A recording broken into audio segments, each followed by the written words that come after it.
Hello, everyone. My name is Emily Kosick, and I'm the Knowledge Manager for the Canadian Institute for Public Safety Research and Treatment. I want to welcome you to today's talk, Spotlight on Training, learn more about R2MR. Before we get started today, there are just a few housekeeping items that I want to go through. So all attendees are in listen-only mode. That's to limit feedback and noise. Today's session is being recorded. You will be sent a copy tomorrow, so if you miss anything, you can watch it again. The GoToWebinar launch window can be blocked by some organizations. So if you're having trouble hearing or seeing, you may have to join us by phone. We will be looking for audience questions at the end of the session. So please send us your questions to the questions box or be ready to raise your hand to ask your question live. Now, I am pleased to introduce our speakers for today. Rachel Weird is the Manager of Training and Development at CIPSRT, and Sergeant Sherry Wild is the Supervisor in charge of the Police and Crisis Team at Regina Police Service. Sherry has been an R2MR instructor for 8 years and a Master Trainer for 3. So I want to welcome you both. Rachel, I'm going to go ahead and I'm going to give presenter control to you so that you can start sharing your slides.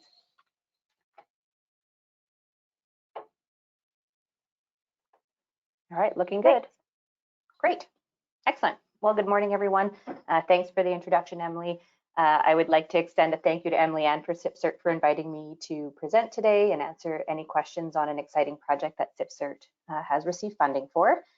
I know that like many here, like myself, are still a bit in summer mode, so I thank you guys all for joining me today and finding the time to join with me today. We're going to try and keep our presentation brief but full of information, and then obviously time for questions at the end.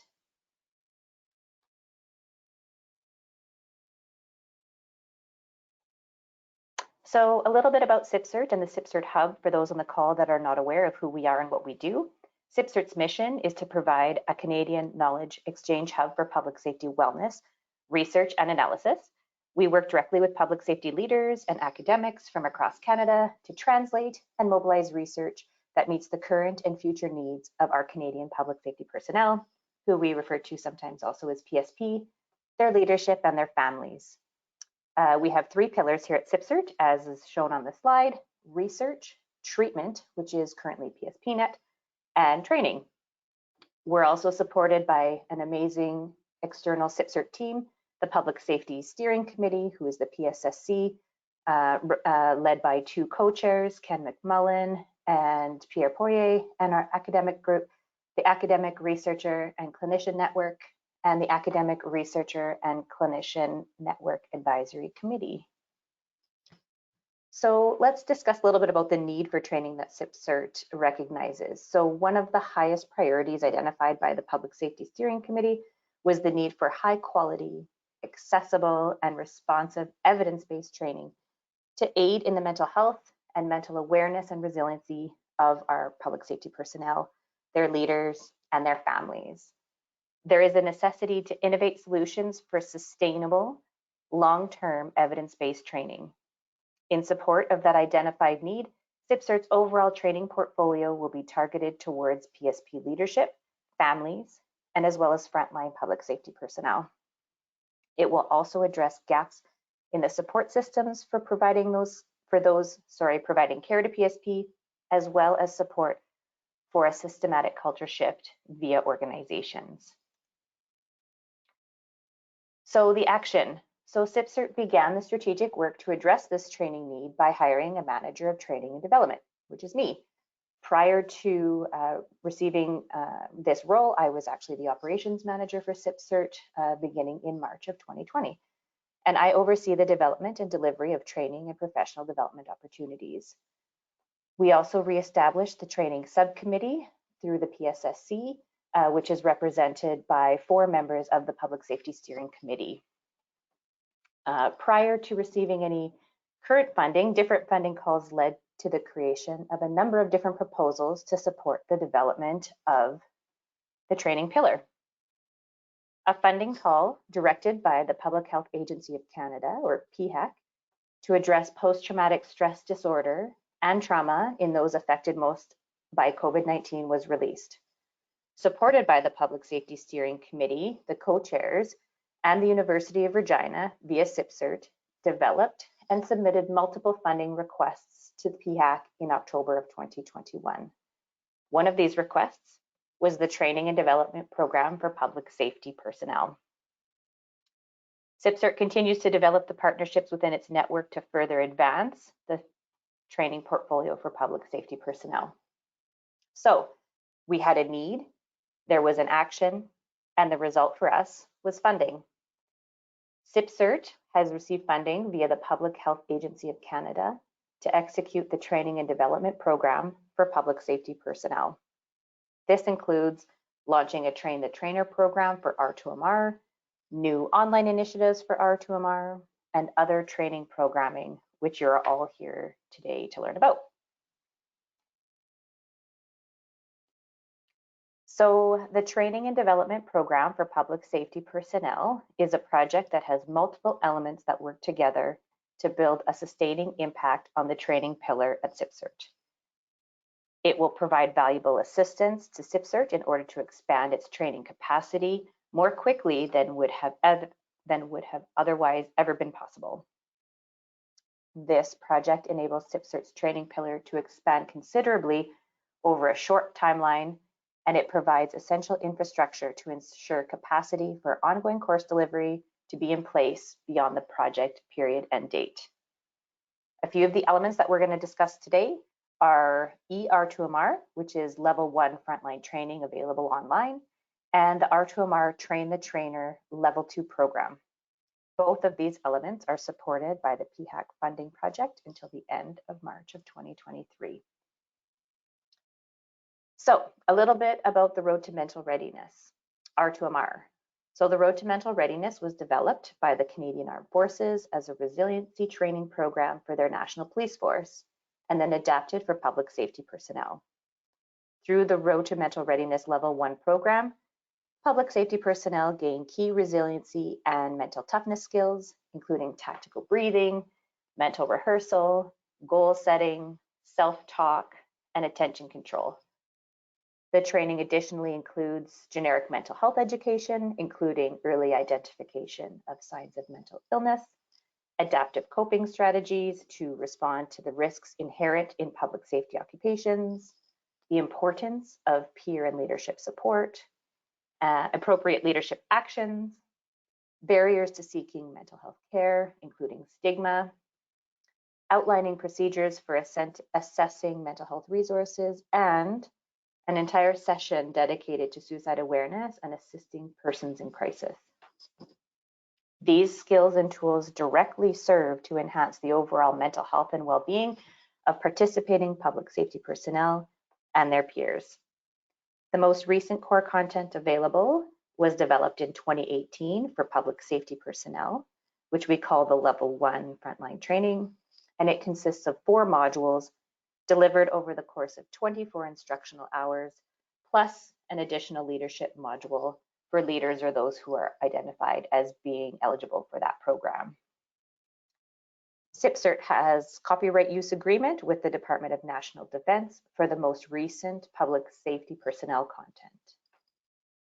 So in 2019, R2MR for public safety personnel was to be rolled out across Canada via a Train the Trainer program. At that time, all R2MR training at all 3 levels was face-to-face training, including that Level 1 Frontline training.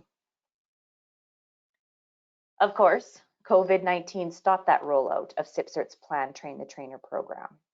And in response to the persisting need for mental health supports for public safety personnel, CIPSRT was able to use the unused portion of special project funding meant for the in-person Train the Trainer program to complete a different project, and that was to convert R2MR Frontline materials to an online course that we have dubbed R2MR, ER2MR, sorry.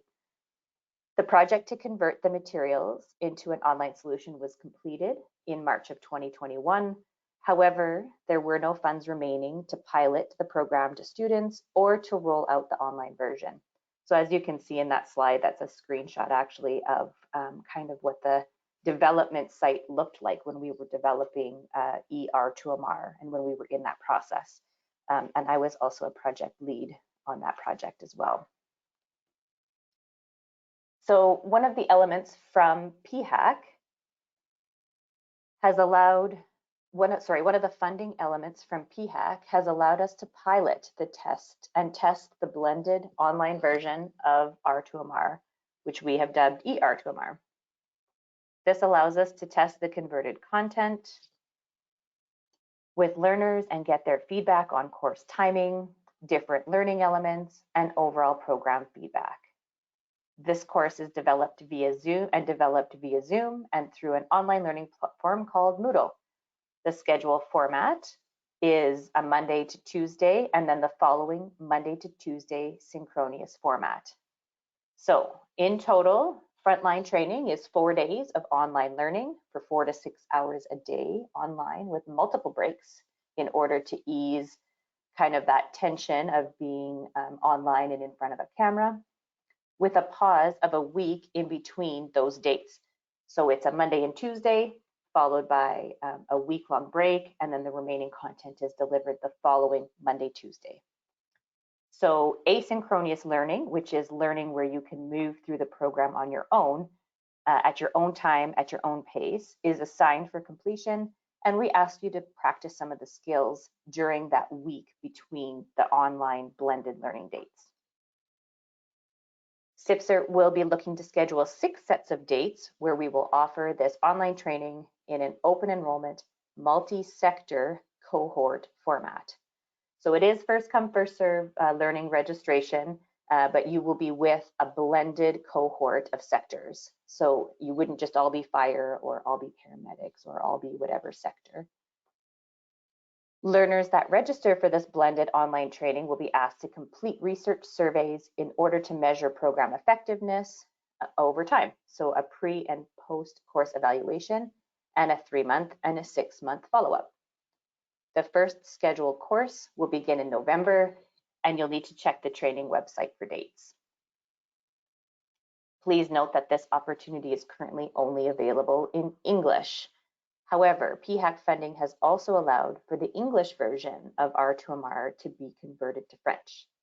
This means that by project end, R2MR Level 1 Frontline Learning from CIPSRT will be available in both French and English for face-to-face and online learning. This rapidly increases the reach for R2MR across Canada. So while we are excited to increase the reach of R2MR across Canada, that reach does not happen without dedicated trainers in the R2MR Train the Trainer program. As an overview, you can see here in this slide that at a high level, that master trainers for our R2MR program are still only certified by the Department of National Defense, who are the content owners. Level 2 training, as identified in red, are only certified by master trainers, and it is our Level 2 trainers that train the front line. Once you are certified as a Level 2 trainer, you receive electronic copies of your course materials for use and a copy of the participant guide. Ongoing costs of the training are then only related to your own printing of the participant guide or providing it electronically, and your training space and facilitation time, which greatly reduce the overall costs of the project. At this time, I do have to declare that facilitating and teaching this program for profit is actually not permitted, and those who accept Level 2 and Level 3 training are actually required to sign a memo of use agreement so that they understand they are not to teach for profit. So one of the elements in the training and development program for public safety personnel that is funded by PHAC is the relaunch of that face-to-face Train the Trainer program to certify more Level 2 trainers. This program will be launched across Canada. Learners who are interested in becoming Level 2 trainers in the R2MR Train the Trainer program must fill out an application form and be approved by CIPSRT. Applications are approved internally by CIPSRT, and once approved, trainers can register for their selected location.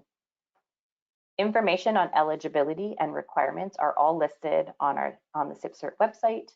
However, as an overview, some of the requirements are that you should have 5 years experience with a public safety service or a related field, that you're able to commit for the entirety of the scheduled training program, that you have experience instructing and facilitating, comfortable delivering training materials pertaining to mental health issues, support from your supervisor or human resources to facilitate 2 or more training events per year, able to accommodate a flexible work schedule for training facilitation, and has the personal characteristics of somebody who can identify with the R2MR model and content with an optimistic and respectful outlook of themselves, their family, their peers, and their public safety service. Although R2MR Level 1 frontline training is strongly recommended, it's not necessarily required depending on other previous experience. So, the Train the Trainer program is accepting applications for those interested in becoming certified as a Level 2 trainer. The Northwest Territories is our first location. It's highlighted up in green here as the course begins next week. Dates for all remaining locations in British Columbia, Alberta, Saskatchewan, Ontario, Quebec, and Nova Scotia are up on our website. Upcoming training locations within the next 6 weeks are, as we said, Northwest Territories, August 22nd to 26th. Applications and registrations have actually already closed for the Northwest Territories. However, if you have somebody located in Yellowknife that it really wants the opportunity and has not had the opportunity to apply, they should email me ASAP because it wouldn't be impossible to get you in. Next upcoming course will be in Regina, Saskatchewan from September 12th to the 16th. And then in Montreal from September 19th to the 23rd. Montreal is our first bilingual French-English course that's being offered. First language is preferred as French for this opportunity, actually. And if trainers are bilingual in French and English, you can still receive French Level 1 content, even if you end up certifying in an English program, if for whatever reason that Quebec date doesn't work for you. So the requirements for that Level 2 training and the ability to participate in that training is that it is 5 days of face-to-face learning. It is an intensive face-to-face learning week where we ask that learners sign a terms of engagement agreement so that they're aware of what the commitment is to learning within the program and the commitment after you become certified. Certified Level 2 trainers in these courses also, similar to the R2MR students, will receive research summaries that we encourage trainers to complete. They will also be subject to course reporting to ensure that they're properly utilizing the resources and materials provided to them and are actually teaching and reaching the front lines as the program intends. If newly certified Level 2 trainers would like to access and utilize the R2MR platform, they can do so, but only after they complete an asynchronous, so an online course that you can complete at your own pace and in your own time. So they must complete an asynchronous course on how to use the Moodle platform. Once that course has been completed, you will receive access to the course with some help from CIPSRT to register your students in the platform. That same course will also be available to any of you who might be current eligible Level 2 and Level 3 master trainers. Again, you just must complete the course. This course is actually in development as we speak with the Center for Teaching and Learning here at the University of Regina and will be available in early 2023. So that's a lot of talking from me right now. So what I would like to do is lend an opportunity to Sergeant Sherry Wild, who was introduced earlier. She is a master trainer with the R2MR program, and again, police and crisis team with PHAC at the Regina Police Service to discuss or to have a little discussion about kind of the impact of the program and how it can be utilized in other organizations. So Sherry? Perfect, thank you. Sorry, I had to turn my camera off because I'm having connection issues. But yes, thanks for having me. Like mentioned before, I've been teaching R2MR for quite some time. We brought it into our organization in 2015 and rolled out with a leadership package first to make sure all of our leaders were on board, and then every employee who works at Regina Police R2MR, and we continue to provide that training for new hires. And so the flexibility with the program has kind of allowed us to give everybody the content up front. And then we just every probably 18 months do a refresher on some of the new information or go back on some information that's kind of the more crucial pieces, just to keep it fresh in everybody's mind. So I can say this is probably the first program my organization has rolled out in regards to self-care and caring for one another, as opposed to some of the other mental health training which we get is for dealing with individuals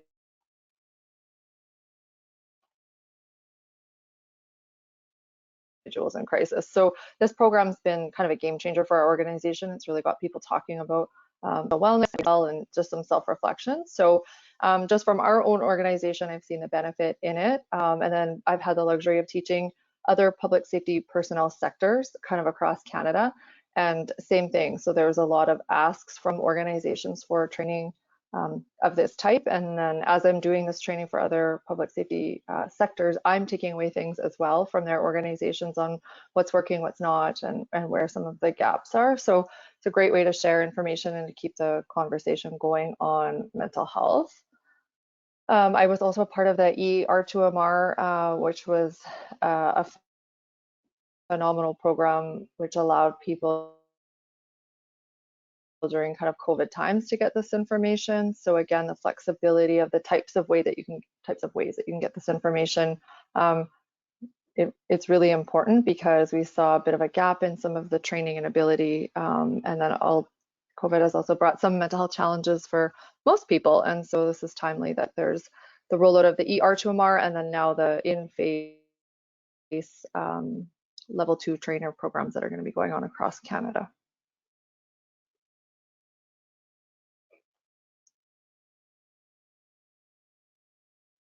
Great. Thanks, Sherry. Perfect. I as well.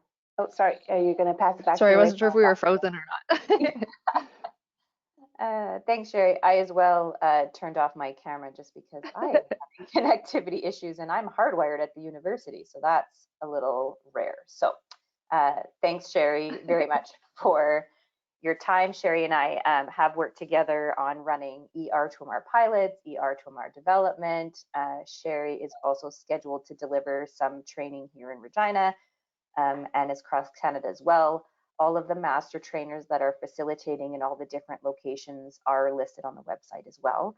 So thank you, Sherry. So just to have a slide up here as an honorable mention, one of the key developments in the training project was the development of a CIPSRT community of learning for all of its training elements. This is a screenshot of the landing page, and this community actually allows for public safety learners to sign up with one account to have access to all of the courses that they're registered for. This community has potential to expand to other communities of practice and other relevant training and development opportunities. This CIPSRT community that you see here is where R2MR and other training projects reside. And this also includes Treatment 101, which is another course that will be ready for pilot in September of 2022 and is also a part of the PHAC funding. Information on that course is also available online.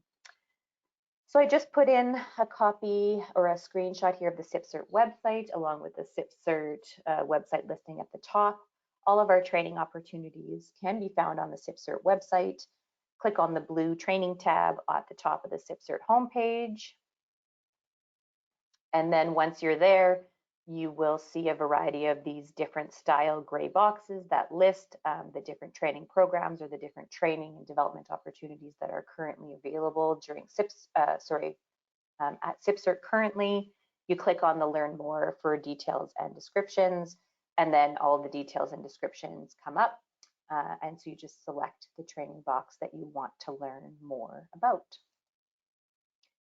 So that is our hopefully brief and knowledgeable presentation today. Thanks again to Emily for the opportunity, and Sherry for, as always, finding time to supporting and speaking about all of the R2MR programs. As indicated on this slide, you can contact me for more questions if you have questions quite specific maybe to your sector regarding the R2MR Level 2 Train the Trainer program. There's also opportunity for you to subscribe to our communication on our website or follow any of our social media to learn more about dates for programming once they are released. So thanks, Emily. That concludes my slides for the show, for the slideshow today, but I'm happy to answer any questions if anybody has any. Perfect. Thank you so much, Rachel and Sherry, for that wonderful presentation. So I am going to open the floor to questions. So again, you can either submit your question through the questions box or raise your hand and I will unmute you so you can ask your question. I do have one that I want to start off with, and I'm going to direct it to Sherry. And that is, can you tell me a little bit about what being a master trainer has brought to your work, like how you think being a trainer has impacted you? Well, absolutely. I mean, every time I teach a course, I'm taking away new information just from the discussion from the participants in the course and the other fellow instructors that I'm teaching with. They're often from a different public safety personnel. And so again, I mean, we're all facing a lot of the same things, but it's different for each sector and organization depending on what you have for supports. And so sometimes those takeaways and the discussions that we have are which further develops me for my next class that I'm going to instruct.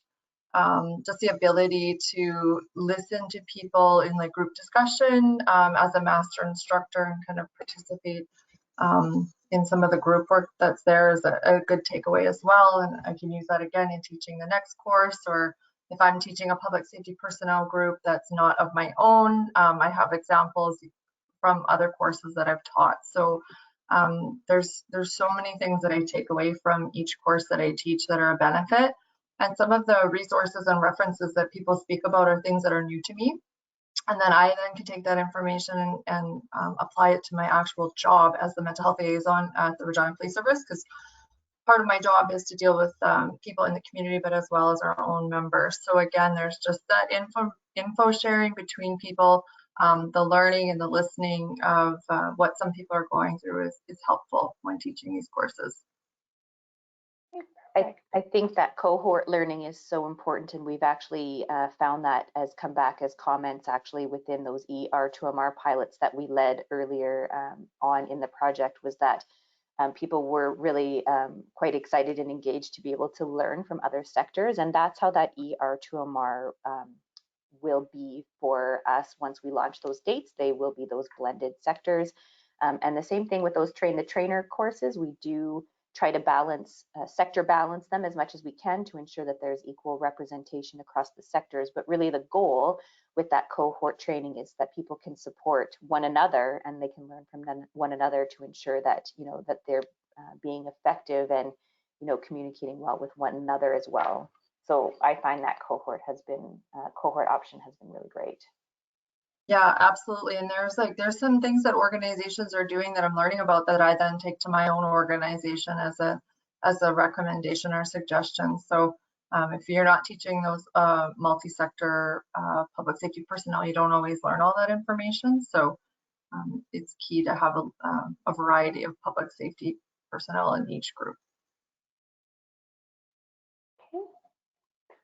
Just a comment that that they believe that the session has been awesome and that it's great to have mental health care and treatment for public safety personnel.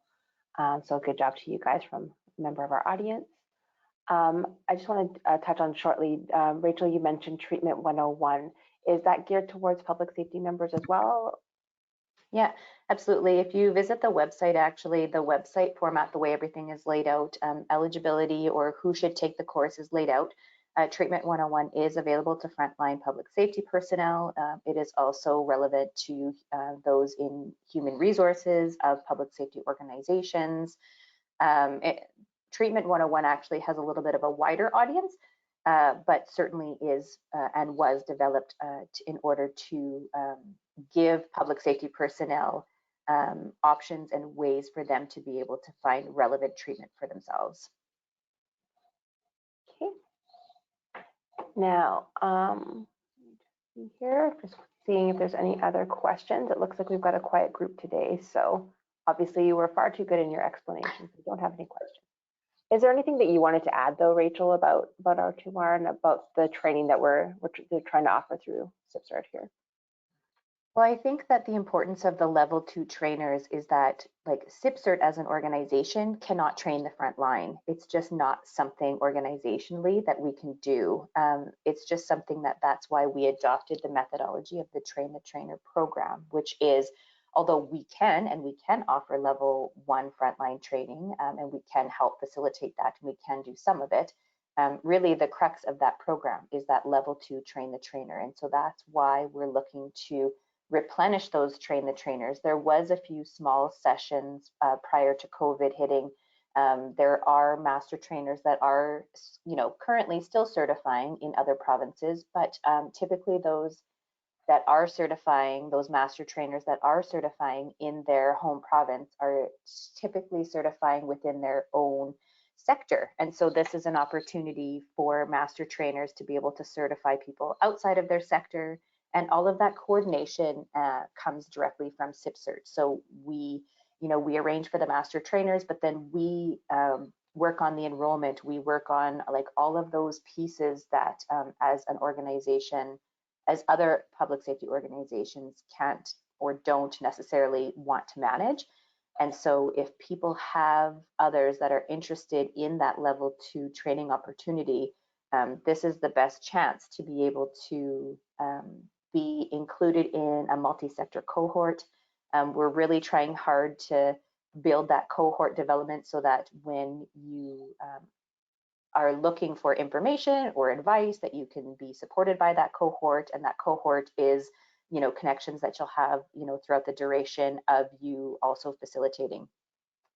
So just another quick, I guess, point or clarification. So if organizations do want to send people to the level 2 training classes, I'll just use communications as an example. So if you are a communicator or worked in the communications sector and you certify as a level 2 trainer, obviously the support to then train, communicators or train within your own organization, that support is there. However, we do hope that if CIPSRT were to request or to see whether or not it's possible, if CIPSRT could administer training for maybe a group of people in a region that communicators don't have the capacity to set up themselves, if we were to do the work to set it up to then create a multi-sector cohort, that would be something that organizations would be willing to do to help support other sectors within that public safety community.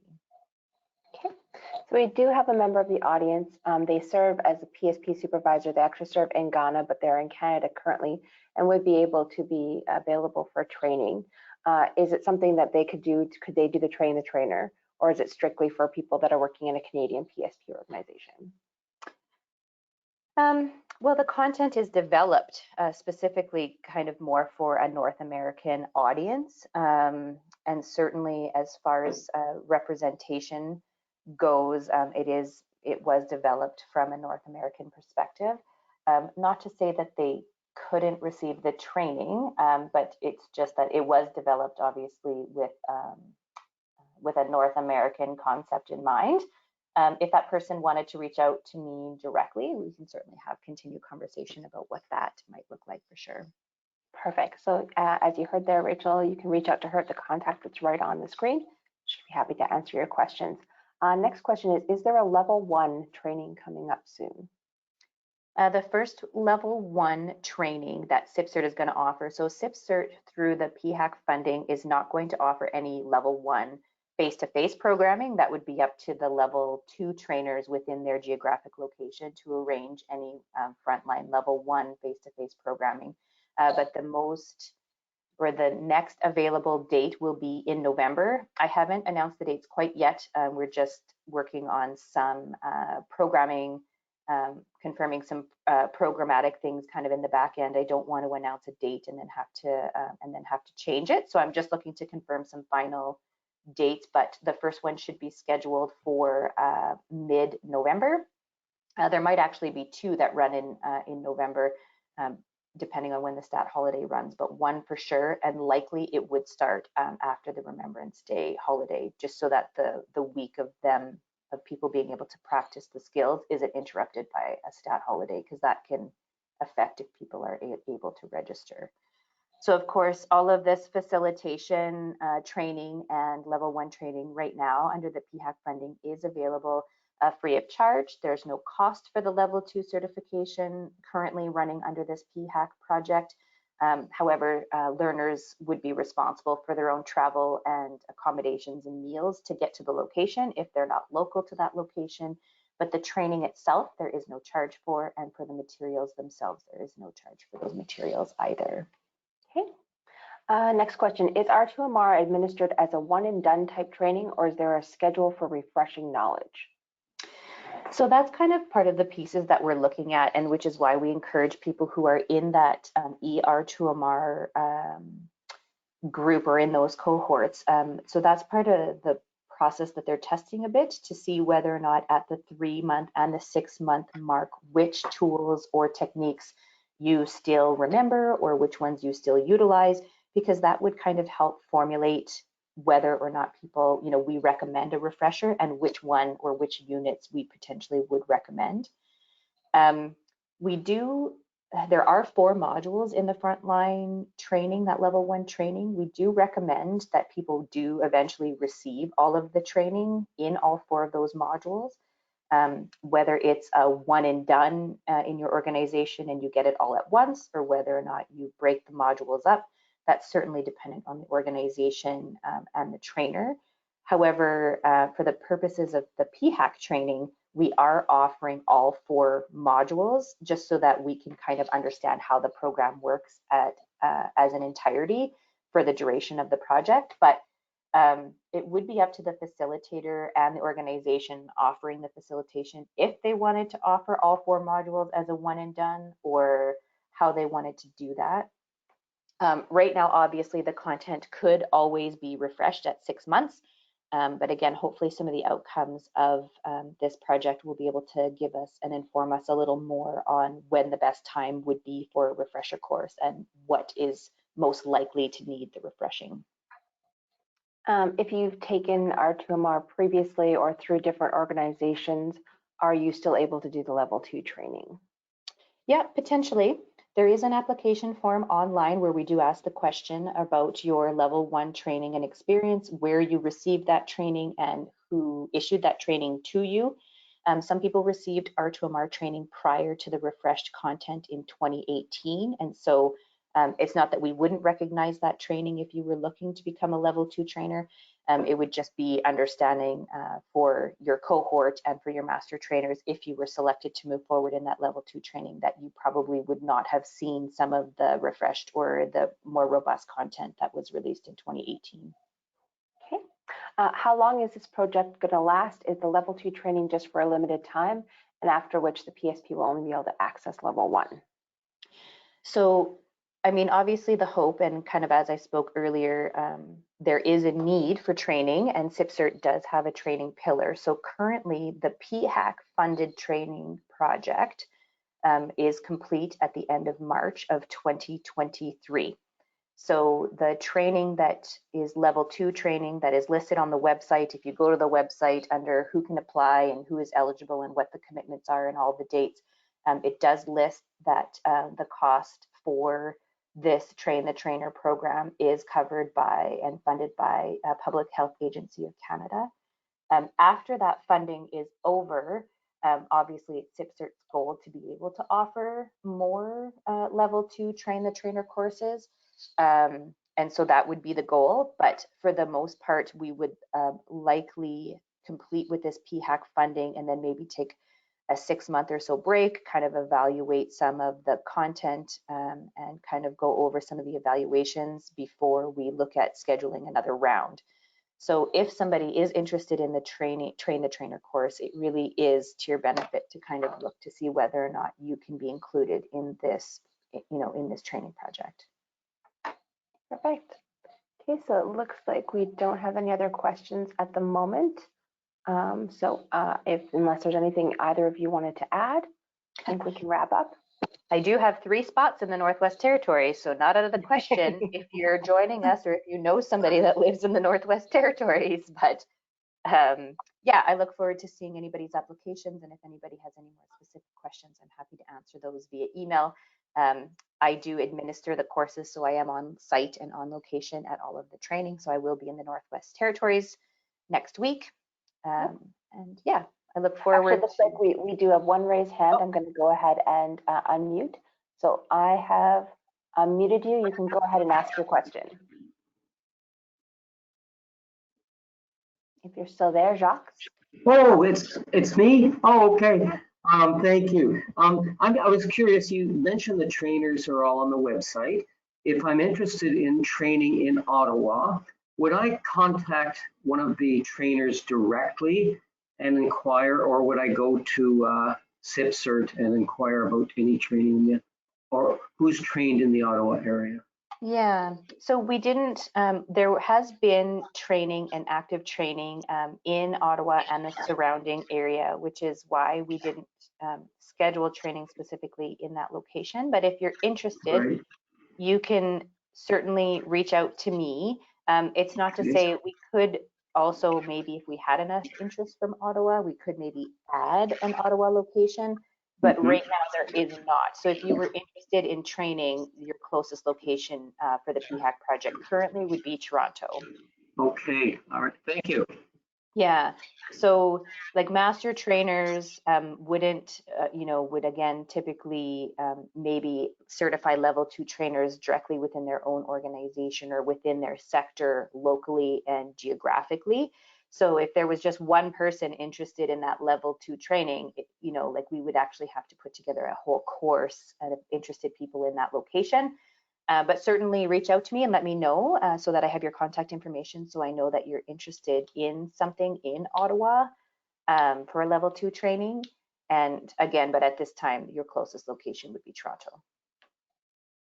Okay, perfect. All right, then I am going to, since I don't see any more raised hands or any more questions, I'm going to go ahead. I'm going to take back presenter control here, Rachel.